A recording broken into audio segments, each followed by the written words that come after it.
Salut à tous, bon j'espère que vous allez bien, j'espère que vous êtes en pleine forme. Déjà bonne année, je suis arrivé à côté de Mayenne, je suis au Gaec des Chênes avec Frédéric et Jean-Marie.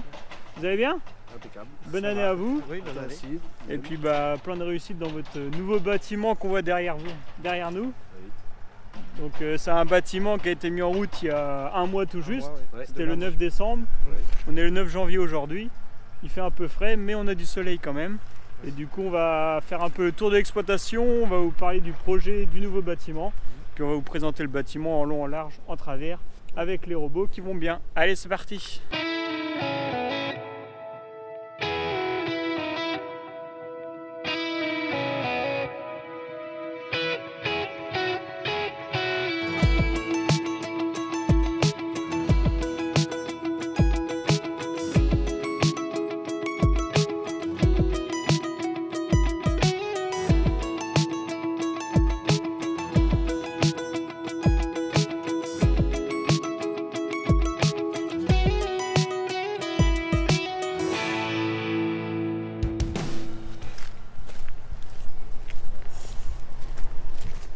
Bon et du coup, nouveau bâtiment, nouveau projet, c'est parti pour une belle carrière dans ce magnifique bâtiment. Vous êtes installé depuis combien de temps? Raconter un peu l'histoire de la ferme. Moi je me suis installé en août 2018. Ok. Du coup on a commencé avec 280 000 litres de lait. D'accord. Un atelier porc et puis taurillon. Et suite à ça, on a... Donc il y a eu 3 ateliers sur l'exploitation. Ouais, c'est ça. Et du coup, après, on a arrêté une porcherie, puis on a repris 100 000 litres de lait.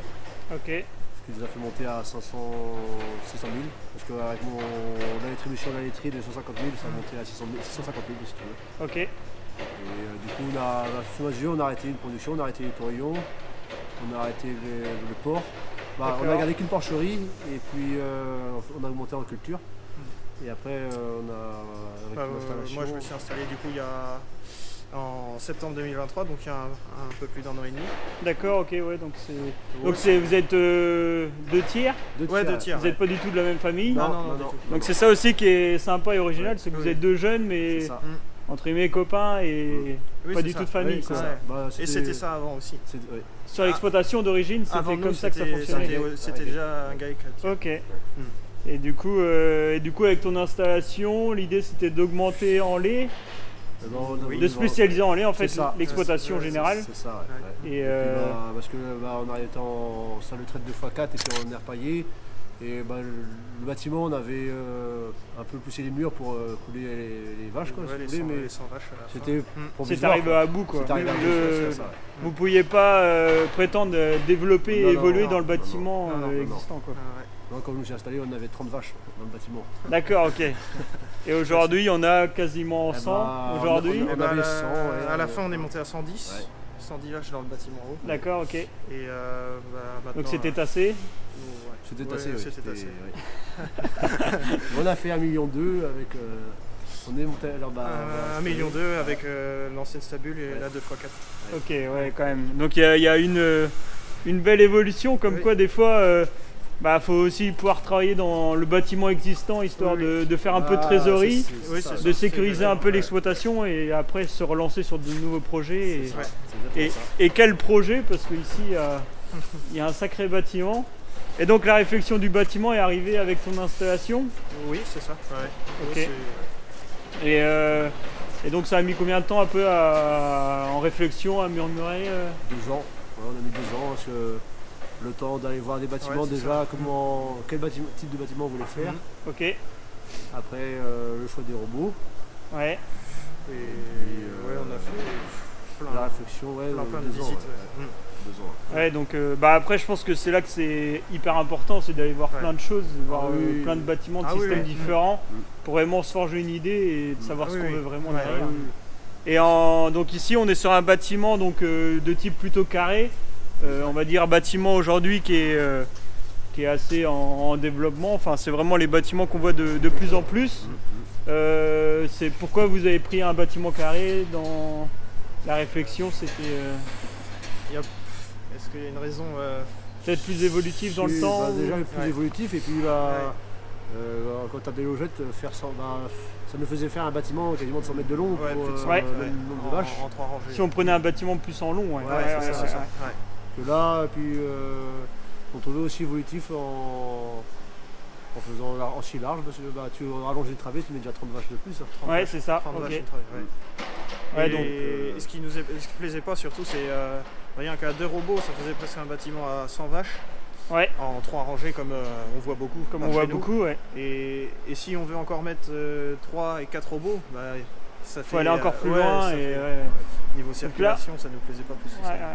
Donc là, c'est vrai que ça fait des bâtiments hyper compacts, hyper proches, et que les vaches, même si elles sont à l'autre bout de la stabu, elles restent hyper proches de la partie robot, de la partie traite. Ouais, c'est ça. Du coup, vous avez peut-être un meilleur regard aussi sur tout le bâtiment. C'est ça, t'as un meilleur visuel, et puis t'as pas besoin de faire 100 mètres pour aller chercher une vache qui est en retard. Qui est en retard, Et donc, ici l'exploitation, comme on disait, 1 200 000 litres de lait. Oui. Donc aujourd'hui vous avez quand même une génétique qui est assez importante, présente. Oui, quand même. Le projet quand même demain, c'est d'augmenter aussi en volume de lait par vache. Ouais. Donc c'est 1 500 000 total. Quoi. Ok. Le projet c'est vraiment de 1,5 million. Ok. Et en termes de ration, donc aujourd'hui en termes de culture, vous faites quoi sur l'exploitation? Tout est 100% pour la partie laitière. Donc c'est quoi, maïs en silage? Jusqu'à aujourd'hui, oui, c'était en fait maïs en silage d'herbe et blé. Il y avait 20 hectares de blé, mais c'était vraiment ridicule quoi, par rapport à ce qu'on avait avant. Et là, on a projet d'augmenter, comme on a repris une ferme, on augmente la partie culture un peu. Ok. Donc garder plus d'autonomie fourragère. C'est ça. Et peut-être aussi un peu de paille parce que. Aussi. Petite différence aussi dans le bâtiment, donc on va faire le tour tranquillement. Donc c'est ici donc la partie robot est au bout du bâtiment avec un tri de chaque côté. Sinon la partie principale, donc il n'y a pas déjà de cornadi. Pourquoi ce choix, barreau-garrot? On était habitué à ça dans l'ancienne stabule. Ok. Et puis finalement les cornadis c'est pour quand on insémine ou. Ouais, qu'on a besoin de vraiment bloquer une vache. Donc vu qu'on a les tris au robot de chaque côté. Là, les tris robots sont avec cornadi. Donc on a 15 places de chaque côté. Ouais, d'accord. On a 30 places cornadi si on veut vraiment. Si on veut parquer des vaches à IA ou quoi. Ouais, c'est ça. Et puis le problème, ce qui se passait aussi, c'est que comme on fait un bâtiment carré, à les tris pour le bien-être animal, il fallait autant de place à l'auge que de couchage. Ok. Et donc, ça c'était. On pouvait pas faire ça avec. En faisant un bâtiment comme ça, il fallait faire une travée de plus juste pour la partie loge. C'est souvent la contrainte, j'ai envie de dire, je pense, dans ces bâtiments-là, c'est qu'on a assez de place de couchage, de circulation, mais il manque de place à loge et du coup, des fois, refaire une travée juste pour de la place à loge, ça coûte économiquement un peu cher peut-être pour ça. C'est ça. Et c'est vrai que moi, les barreaux-garrots comme là, au moins, ça permet d'avoir peut-être plus d'animaux entre chaque travée. Et il y a plus de liberté entre guillemets pour l'animal. Donc on va dire peut-être du côté bien-être animal ou confort, au moins les vaches sont à l'aise. Confort, il faut mieux. Et donc la partie auge, la partie logette, donc c'est des logettes creuses. Donc ça c'est pareil, aujourd'hui il y a beaucoup de tapis, de matelas, logettes creuses. Pourquoi logettes creuses? J'ai travaillé 1 an dans une ferme où il y avait ces logettes là. Ok. Donc niveau confort, on voit bien que. Moi, c'est notre ressenti aussi, c'était notre ressenti niveau confort des vaches. C'est l'idéal. Pour nous. Non, mais ça. Et niveau boulot, quand c'est bien réglé, il y a peu de. Il y a peu d'astreinte entre guillemets à nettoyer matin et soir. Et donc là, c'est paille chaud. C'est un carbonate, Carbonate. Humide et de l'eau dans le mélange. Ok. Et donc vous rechargez là ça fait 3 semaines. Là comme il y a eu les vacances de Noël, jour de l'an, c'est ça. Il y a eu un petit peu de... faut pas pousser, on a poussé là mais sinon 3 semaines ça fait... 3 semaines, ok. Pour recharger quoi. Oui, pour recharger, Et après matin et soir c'est entretien avec une raclette ou... Avec un croc on enlève les bouses et voilà. Mais après les jeux ne sont pas encore complètement finis on va dire. Il y a des animaux qui s'avancent un peu trop dans la logette, c'est parce qu'il manque Les genouillères. Les genouillères.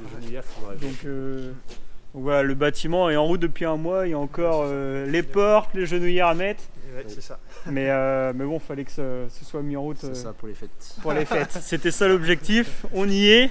Et bon, et après il reste, on va dire, des petites bricoles, mais ça va se finir tranquillement.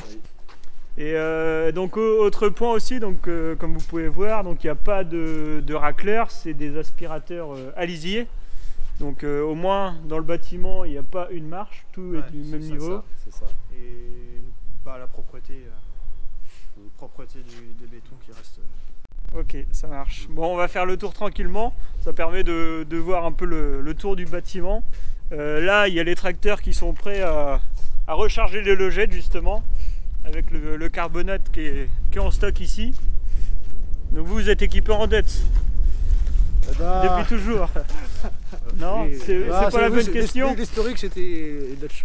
Ok. Après l'avenir, je sais pas. L'avenir, vous savez pas. Faut rester en couleur verte quoi. Verte avec les jantes jaunes. Ah, c'est ça l'objectif. Oui. Et donc là on fait le tour, donc ouais, ça fait des bâtiments, je sais pas, il fait combien de large? 38, 40 mètres? 45 mètres de large. 45 mètres de large, 55 de long. 55 mètres de long. Donc ça permet de vous donner un peu les cotes. Et donc avec double couloir d'alimentation pour nourrir les vaches. Et du coup Frédéric me disait donc depuis la mise en route, donc ça fait un mois, donc ils étaient avec une ration assez stable. Oui. Une ration à 23-24 kg de lait équilibré. L'auge, ouais. Et on avait sécurisé le niveau pâte, acidose, tout ça. Ok. Donc peu d'énergie. Enfin peu d'énergie. Ce qu'il faut quoi, mais juste ce qu'il faut quoi. Sans trop pousser. Et ça a été mis. La ration pour produire quoi a été mise en route qu'hier. Donc, ok. Donc là depuis un mois, donc ça, vous êtes à 31 kg de lait à peu près. Ouais, ça dépend des jours. 31-32 et donc voilà, là, on va dire vous avez joué la sécurité pour la mise en route. Oui, c'est ça. Et là, on va dire d'un point de vue alimentaire, même au niveau de l'aliment des robots. Donc à la mise en route, les premières journées c'était avec un aliment fixe. Et après petit à petit les choses se débloquent pour optimiser animal par animal. Et donc là, si vous venez de mettre la ration en route, haute productrice on va dire, c'est ça. Donc d'ici un mois ça va... Normalement d'ici un mois ça va torcher. Ça va torcher. C'est l'objectif toujours. Oui. C'est ce qu'il faut. Et donc là on va continuer, on va partir sur la partie robot. Parce que c'est quand même aussi deux outils aujourd'hui qui sont importants. Ça vous change la salle de traite j'imagine? Un petit peu. Vous avez retrouvé un petit peu de confort peut-être physique déjà et... Oui. Physique, temps libre aussi un peu plus. Ouais. Et puis, même les vaches, les bêtes sont mieux. Ok. Elles s'expriment mieux. Oui. Elles ont mine de rien, elles ont repris de l'état quand même. Ok. Elles ont repris de l'état, ouais. Donc là on va faire le tour, donc là on est sur le tri paillé ici là. Donc là c'est toutes les vaches. Là, ici c'est tout ce qui peut boiter ou des mamie comme ça, on les a sous la main quoi. Ouais. Et puis cette case là c'est plutôt prépavélage. Ok, donc là les deux cases qui sont sous la main. Et puis de l'autre côté, donc là c'est plutôt un tri logette. Quand il y a des IA ou il y a du parage à faire, où il y a des soins à faire dans la journée, que vous avez relâché les vaches. Donc au moins, on va dire 80% de votre temps, c'est vraiment dans les 3 premiers trajets que ça se passe. Oui, c'est ça. C'est vraiment, vous avez tout sous la main et puis au moins c'est pratique tous les jours pour intervenir. Oui, c'est ça. Un gain de temps, il n'y a pas à courir partout.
Et du coup là on arrive au cœur du bâtiment, donc au niveau des robots.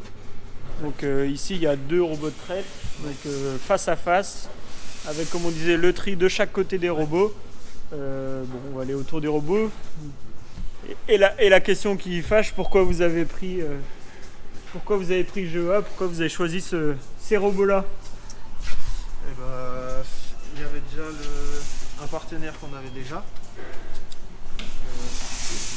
Ouais, historiquement, la ferme a toujours été Avenir Élevage, si vous voulez. Bah, okay. Ouais, Chevalier, on va dire. Ouais.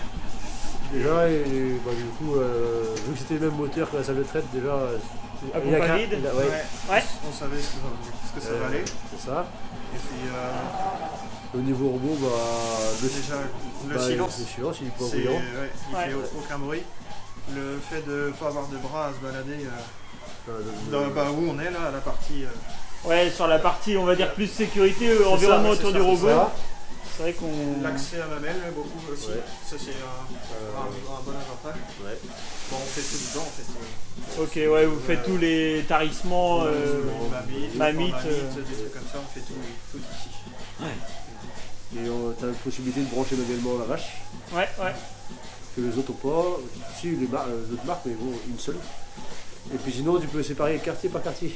Ouais. Ça c'était un point aussi qui est en termes de gain de volume de lait peut-être. Et donc je vois il y a 3 aliments aussi solides. Oui. Donc là il y a un correcteur. Il y a 2 correcteurs. 2 correcteurs, ok. Ouais, donc un correcteur soluble, donc un 70-30. Ouais. Un tanné. Ok. Et une VL haute productrice. Ok, donc il y a tout ce qu'il faut pour... Et vous avez aussi peut-être l'aliment liquide aussi oui, le propylène. Propylène. Ok. Et donc si on reparle un peu des robots depuis la mise en route, je ne sais pas quelle a été votre appréhension peut-être avant la mise en route, qu'est-ce qui... Vous aviez hâte d'y être en fait? Oui, c'est ça. Pas forcément d'appréhension. L'appréhension qu'on aurait pu savoir c'était le logette, mais finalement c'est à quoi elles sont mieux habituées, on va dire. Oui, c'est ça. Ok. Ouais. Oui, qu'elles se couchent par terre, c'est ça qu'on avait. C'est l'appréhension qu'on avait. Ouais, est-ce que pour faire un petit rappel, donc le vendredi, les vaches sont rentrées la première fois dans le bâtiment. Ouais. Donc elles ont découvert les logettes parce qu'elles étaient en air paillé avant. Mise en DAC aussi au niveau des robots. Donc mise en DAC vendredi, samedi, dimanche. Et moi, et toute l'équipe d'Avenir Élevage Aron, donc le concessionnaire, on est venu le lundi pour la mise en route de la traite. C'est ça. Et c'est vrai que moi, quand je suis arrivé le lundi, le premier truc qui m'a étonné, c'est qu'il y avait, je pense, peut-être 4 ou 5 vaches qui se couchaient en dehors des logettes.